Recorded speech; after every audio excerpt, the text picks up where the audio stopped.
written at Truro in 1839, runs thus: Now when all the corn was cut at Helligan, the farming men and maidens come in front of the house, and bring with them a small sheaf of corn, the last that has been cut, and this is adorned with ribbons and flowers, and one part is tied quite tight, so as to look like a neck. Then they cry out, "Our side, my side," as loud as they can. Then the dairymaid gives the neck to the head farming man. He takes it and says very loudly 3 times, "I have him, I have him, I have him." Then another farming man shouts very loudly, "What have you? What have you? What have you?" Then the first says, "A neck, a neck, a neck." And when he has said this, all the people make a very great shouting. This they do 3 times, and after one famous shout go away and eat supper and dance and sing songs.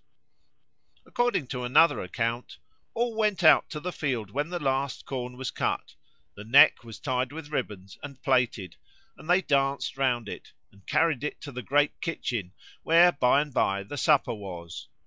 The words were as given in the previous account, and hip hap hat het, I havey, I havey, I havey. It was hung up in the hall.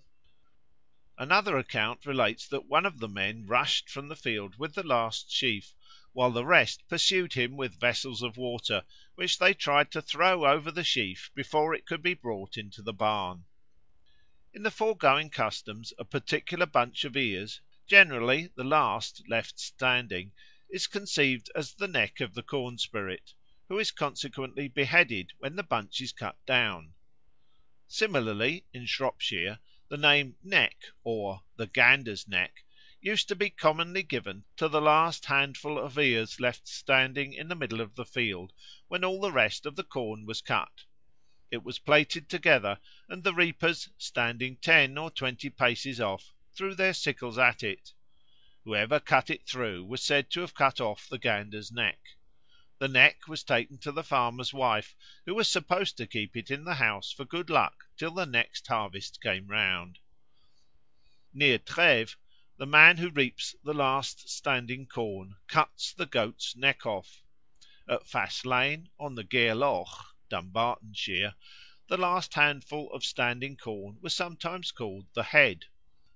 At Aurich, in East Friesland, the man who reaps the last corn cuts the hare's tail off. In mowing down the last corner of a field, French reapers sometimes call out, "We have the cat by the tail."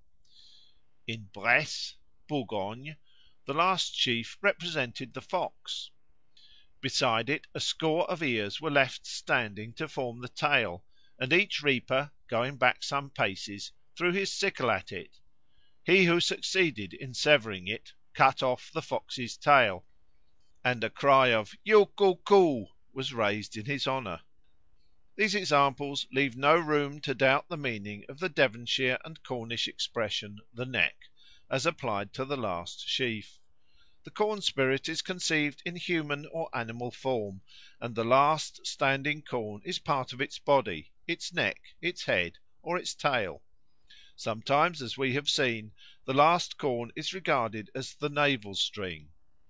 Lastly, the Devonshire custom of drenching with water the person who brings in the neck is a rain charm, such as we have had many examples of. Its parallel in the mysteries of Osiris was the custom of pouring water on the image of Osiris, or on the person who represented him. Chapter 47